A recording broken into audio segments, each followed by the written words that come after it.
Hello. Hello. What? Oh, Oh. go.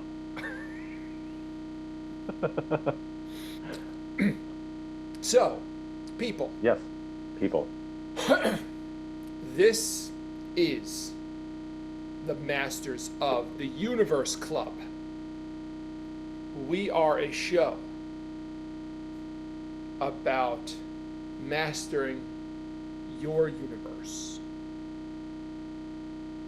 in here and in here What about down there? and down there. Every part of your universe, Gotcha. mastering every single part. That's it. And so, we don't really have a formal intro, so I'm just going to wing it. The whole point is that we want this to be a show that we bring some value to you, hopefully, bring you some resources like this book to help you master your universe.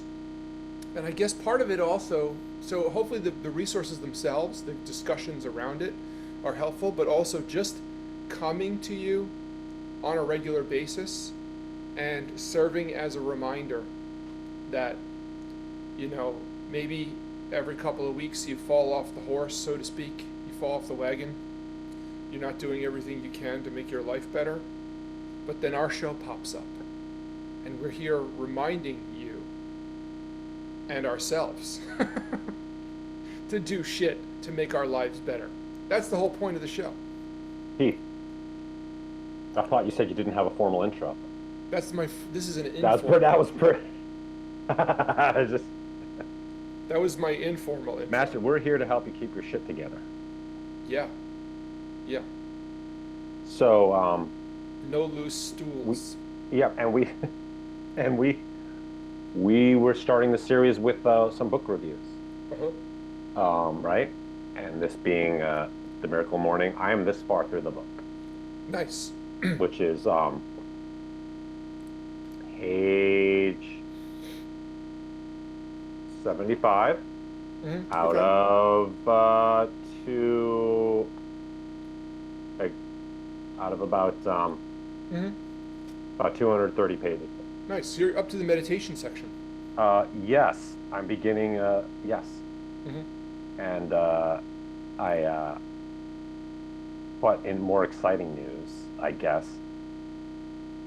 Well, we can jump into the book, but hmm I think I sent you a text. From Anna's suggestion, hmm pick the start date. hmm I'm doing the reading. I'm like, oh, I'm going to do this. I'm going to do that, but like, actually need to start. Um,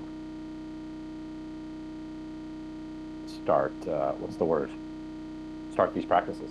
hmm So you said you were going to pick June 1st. June 1st.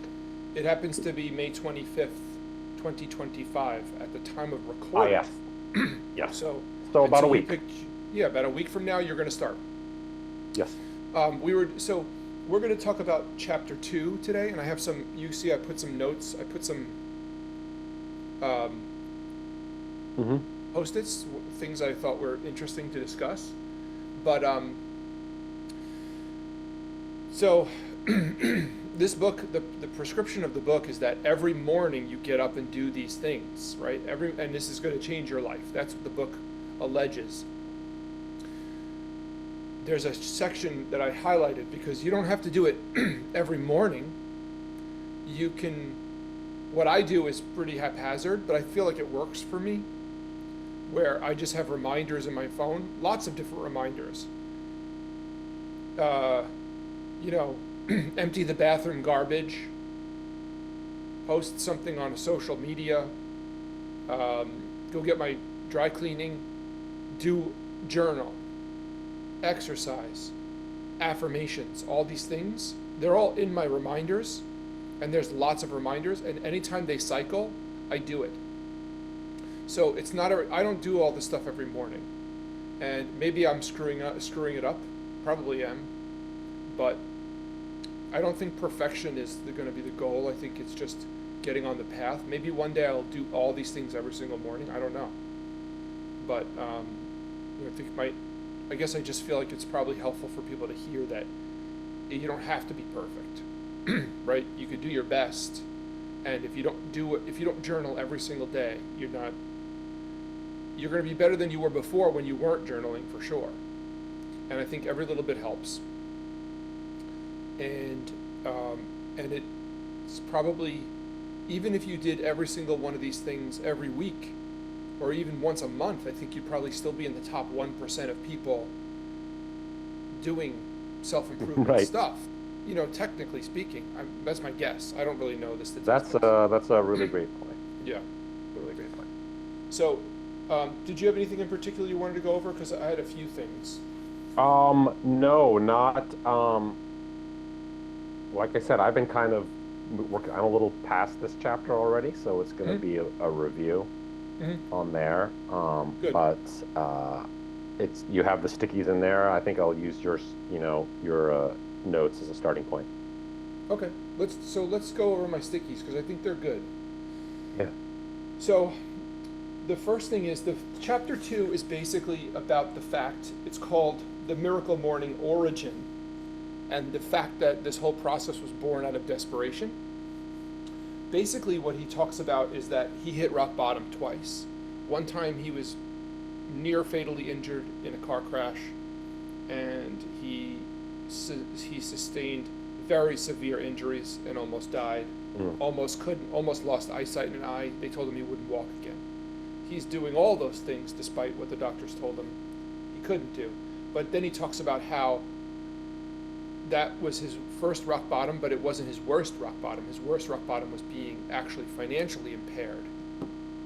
There's a lot we can talk about through that. Hmm. But basically, he talks about the fact that he hit rock bottom, and that's what caused him to want to write the book. Or, let's say, find these self help processes. Here's what stuck out to me. He was having rock bottom. He didn't know how to get out of his life, his shitty life experience. He didn't know how to turn his life around.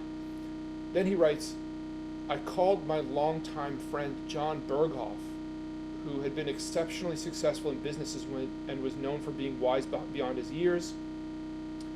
I felt a sense of relief as I finally confessed how badly I was struggling. I held nothing back. And while he expressed his genuine concern, his initial advice caught me off guard. He asked me if I was exercising every day. The first thing that struck me is that it was reaching out to community that got him over the hump. And I don't think that paragraph I don't think he stresses the importance of it enough, that it's really not about what we do by ourselves, but it's this community that hopefully we're fostering here somehow. We did call the channel Masters of the Universe Club, so I would eventually like this to be some kind of club. Like maybe I have a Facebook group made where people can join, and then we can all have a system for supporting each other. But to me, that jumped out, that he called his friend. And even though his friend gave him this advice to exercise, I feel like that's secondary. What was primary about that was that he called his friend. And to me, I've told you this many times, and I'm very happy to say it over and over again.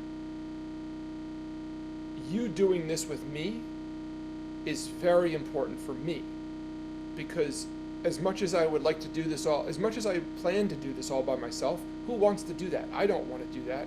I want my friend to come with me, and my friends to come with me, and do it with me. And it's more important somehow. I don't know exactly why, or, just probably maybe because we're just, social organisms. I don't really know, but that's important, So to me, that resonated. What do you think? That's an astute observation, because the first time I read that paragraph, and I was just getting to the book, and I just went by it, and I was like, I wanted to hear about what his ideas were. Mm-hmm. But you just reading it back, this is reading it for a second time, process things differently.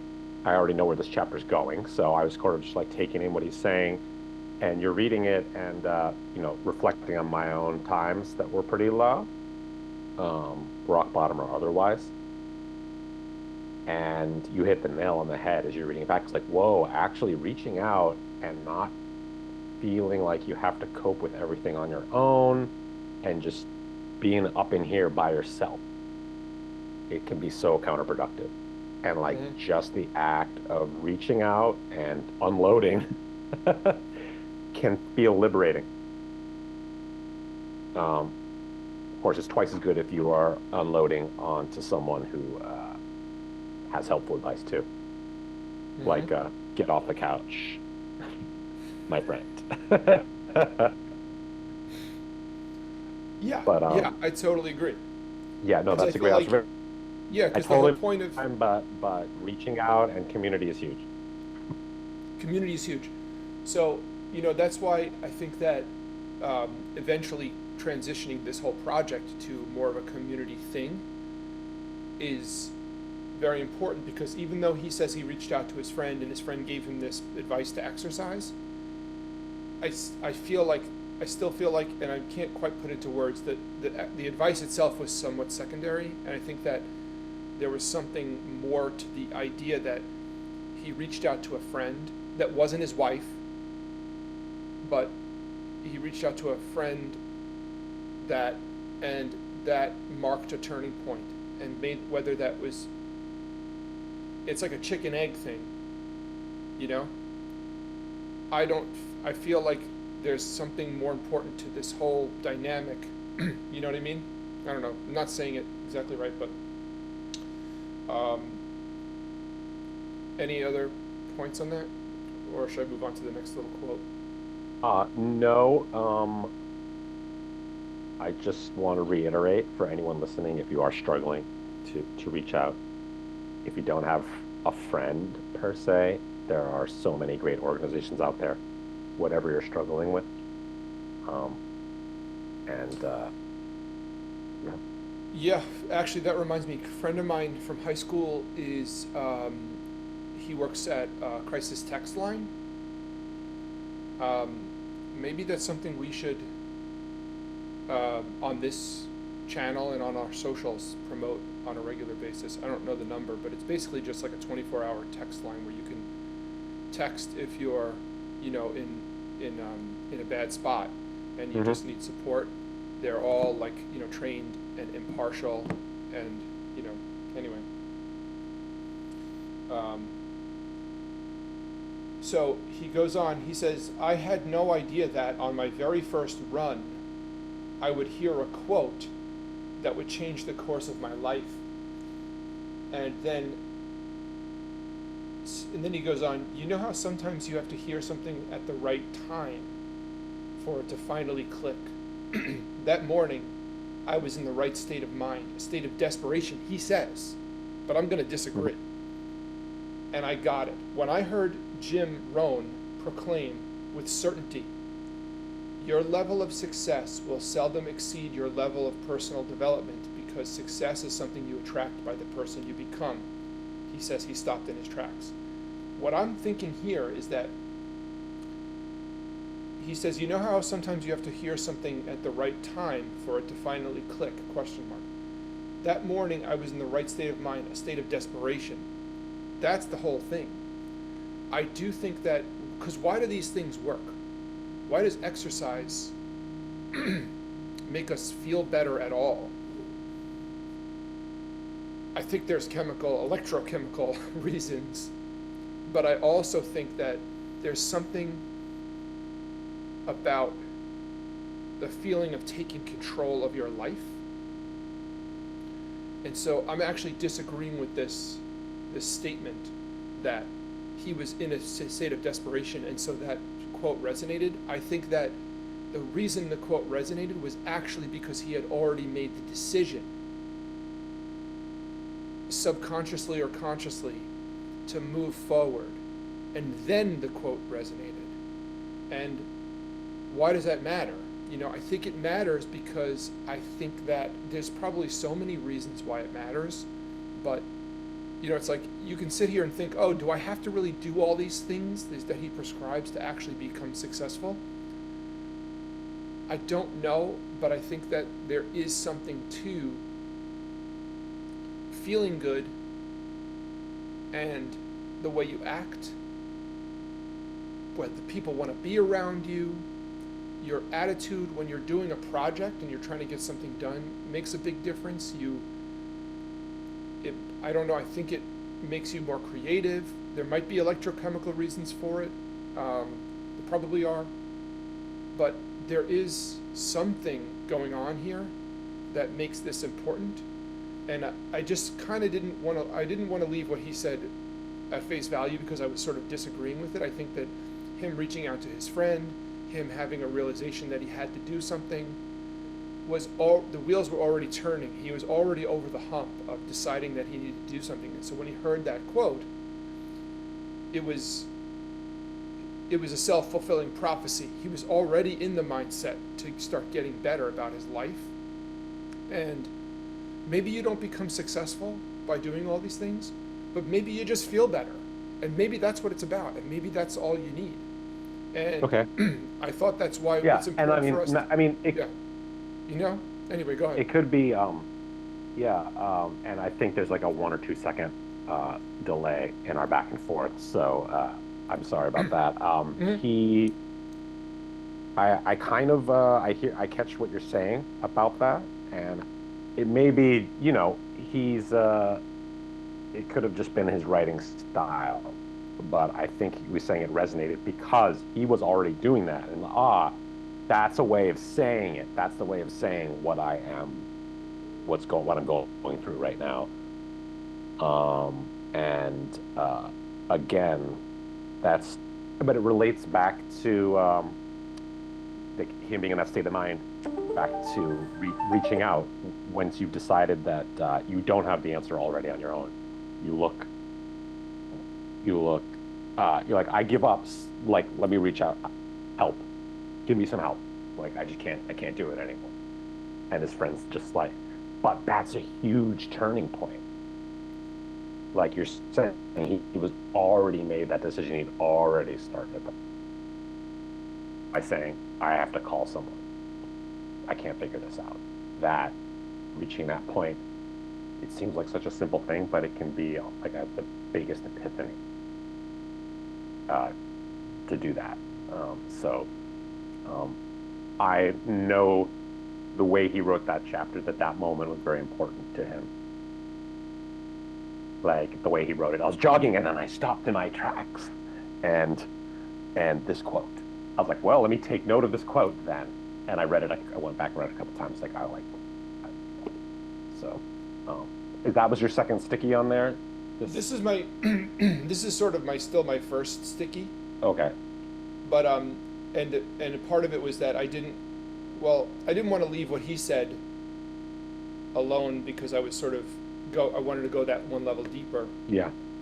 The quote, like you said, the quote itself Yes. is important, but I didn't want to also leave the quote undiscussed because it's like he says your level of success will seldom exceed your level of personal development. I don't know if that's necessarily true because I think I think a lot of people can be not very developed but become very successful through some other means, including sociopathy and narcissism and stuff like that.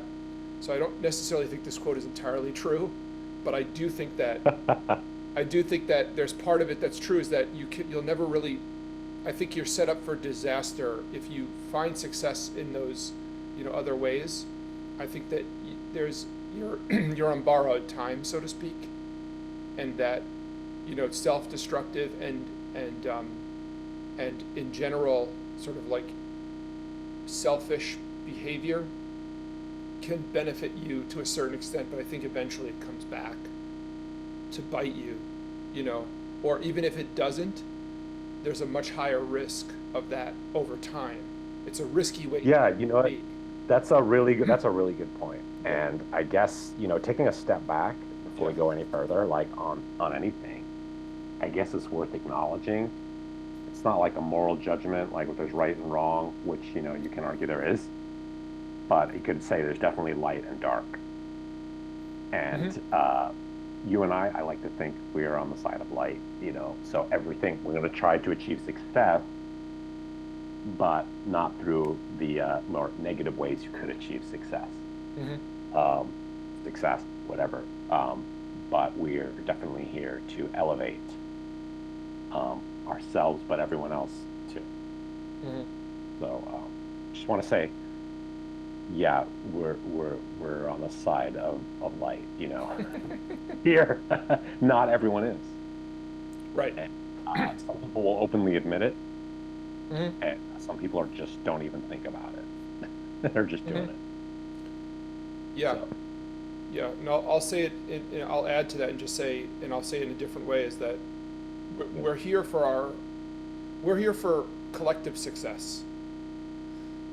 And hopefully to benefit you. Actually, that was also why I highlighted that quote, was because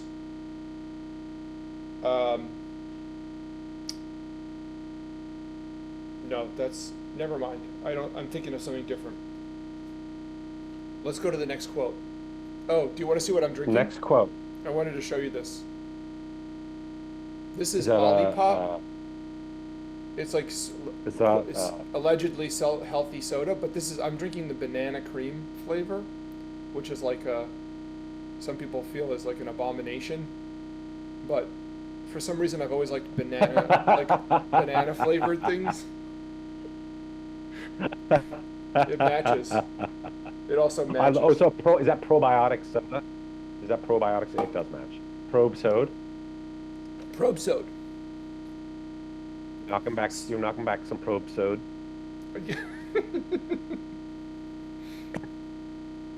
The short. Yes, I am. I'm doing that today. Okay. All day. Yeah. Here's my next little quote. Oh, so this is the genesis of this book. So he was at this turning point in his life, and he said, "I didn't know what to do. My friend told me to exercise, but I wanted more. I grabbed my computer and Googled phrases like best personal development practices and what do the world's most successful people do for personal development.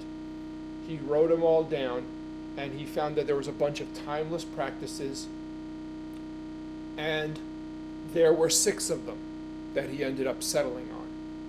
That's the whole point of the book. The whole point of this book is that, so if you can buy the book. Oh, I forgot to mention, you can buy the book through our affiliate link, which will be the top link. If you want to buy the book, the very top link in the show notes will be an affiliate link to buy the book. So the 6 practices are meditation, affirmations, visualization, reading, journaling, and exercise. And his idea is that basically if you do all of those on a consistent basis, he says every single day, then you're going to level up your life. There's a large following, I think, of 1 million people or more that actually do this practice, allegedly do this practice every day and swear by it, because there's a community. There's like a miracle morning community. There are regional miracle morning communities. But so lots of people like doing it. I don't ever want to bring anything to our audience and presume that it's going to be the right thing. But you and I sort of decided that this is a great book because it's sort of like intro to self-love. It's like, what is the basic things that you have to do to take care of yourself? Too. Yes. What is it? It's also a sample platter, right, of techniques. Right, because I guess the point of it is that he Googled what do all the successful people do, and they all do something different. But they all did one or more of these 6 things. But not all of them did all 6. So his idea is, how do I turbocharge this? Well, do all 6 every day. My contention is that you don't need to do all 6 every day, like, it almost seems a little bit counterintuitive, well, counterproductive in a sense, let's say, because you might, if it's causing you stress that you're not getting them done, then maybe that's not helpful, you know? So that's why I chose the last quote. He says, and this is probably the most important one, I won't ask you to sleep any less, nor will I harp on you to get up an hour earlier. Remember, the miracle morning is completely customizable to fit your lifestyle. Many people do a 30-minute miracle morning, 5 minutes for each practice. And it can be done in as little as 6 minutes, that's 1 minute for each practice. And there's a chapter about that. You'll also see that there are other times of the days when you can implement this if mornings simply do not work for you. I was thinking, so I texted you earlier in the day and you were going to walk your dogs. Walking is probably, it might be the most healthy exercise for human beings, period. So you got your exercise. How long did you walk them for? About 45 minutes. You got your you probably got 7,000 steps if I had to guess. So you got your exercise for the day, you know? So Yes.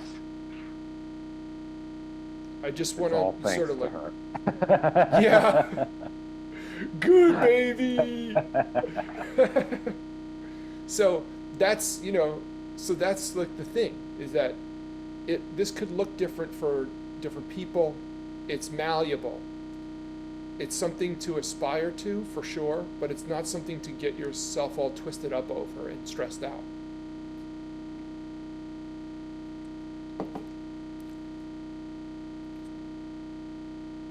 Did I lose you?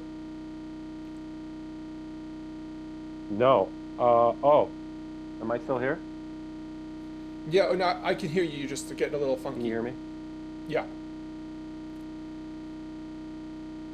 So Good. that's. Okay, good. Do you want to add to that, or how do you feel? No, that's, I mean, there's a lot to go there's a lot more to cover in this book.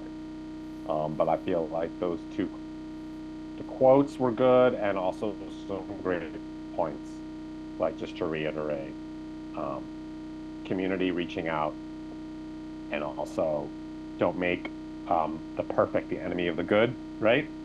Progress, not perfection. Right. Um, these are rehab slogans too for rehab. Mm-hmm. So and recovery, for Right. recovery community. Right. But that it's all about self improvement and making yourself a better person. So I am looking forward to. Can I be honest? Mm-hmm. Starting these, I'm most looking forward to the things I've never done. Mm. Um, affirmations,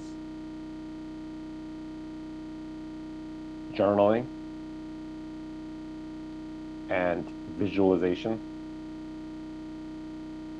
Maybe I've tried visualizations a little bit, but I would assume that there's techniques that I could actually start with.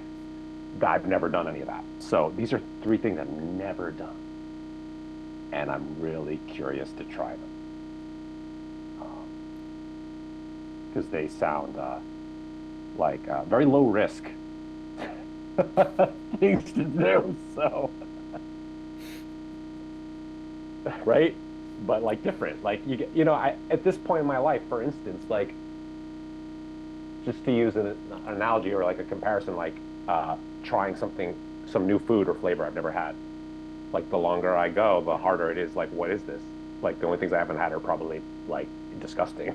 No, but like something I just like I've been around, so I've tried everything, but there's still a few things out there. So I'm like, ooh, something new. So I'm very excited to finish this book and keep discussing with you. Me too. That's why. So, I think that I think we'll do chapter by chapter because we'll go through each thing, and Yes. and I have a bunch of affirmations written, that I say on a regular basis. So I'd love to share with you and the audience all my affirmations, because he has a very prescriptive way of writing them that I thought was cool. And the journaling, I've started doing the journaling, and I actually find it to be very, very helpful as a way of just like unloading some, mental, emotional stuff. Um, the journaling is the thing that surprised me, actually. It's almost like an immediately cathartic sort of thing sometimes, when you just write down what you're feeling in a moment. and the visualizations, I find, is the hardest thing for me to do for some reason. That's the one thing in this book that I've had a really hard time getting going, is the visualization. So, and meditation, exercise, I've been consistent with exercise. Every other day, every third day, I do a decent workout.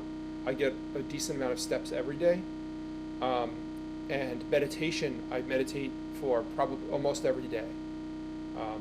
Maybe 10 minutes, maybe sometimes 20 minutes. Sometimes I do several sessions. If I'm really feeling it one day, I'll meditate a lot. But everything else is sort of a little more spotty. Ooh, yeah. You know what? I there was a point in my life where I did meditate every day for like 20 minutes in the morning, and I'm looking forward to doing that again. And so I do have ADD. I have a little bit of a executive function, sort of like struggles. And being calm and focused, doing things that are calming and focusing, make me feel a lot better. Because I feel more balanced. Like being right on, about to lose traction, I feel a little more planted, and I like that. Mm-hmm. So I'm looking forward to meditating every day, getting that calm, and doing that with some visualizations, affirmations, some journaling, to like really help me feel a little quieter and better, more sure-footed moving into my day. Mm-hmm. Yeah, and I think that's interesting. I think I have a podcast for you about the ADD. Okay. But I gotta find it, so I can't let everyone else know that's watching this, because I can't Okay. think of it off the top of my head. Well, if we can put it in the notes if it comes I up. know But yeah. I know it's a model health show with Sean Stevenson, and I know it's the guy who wrote Men Are From Mars, Women Are from Venus. Oh, I've heard of it. I've heard of He it. wrote a book about ADD, ADHD. Mm-hmm. And he has some really interesting ideas about it. But for me, all these practices are sort of like, almost like I take them like medicine. Like halfway through my day, if I'm starting to feel stressed out, I'm like, oh, wait a minute, I'm feeling stressed out. There's a meditation room in my office. I go meditate for 20 minutes. So that's how I've been using these practices, is more like when I need to take my medicine, I go take my medicine, So instead of doing it to prime me for the day. That's great. Yeah. So, but I will say, for anyone who wants to try these things, they work. Meditation, Okay. especially, you have to sort of keep at it. Yes. And then you get into a vibe with it, and you get to know what it feels like. And then, that's a great point. it's That's a little great point. tricky. Well, When I you think first if it's start, you don't know what it exercise, is. You don't. Yeah, exactly. Yeah. Sorry to jump in. Yeah, just like Yeah. it's kind of like exercise. Like your first couple of times, like remember, oh, this is how it works, Yeah. and it's okay. Just remember to just be like, just keep at it, and then Yeah. exactly right. Then you start to get a groove and find your way, and then you're good. Yeah. Um, Yeah. so Now I feel like I need it sometimes. I'm like, oh, I need it, and then I go do it. that's great. That's great. Yeah. Um, I'm excited. Excited to start. Cool.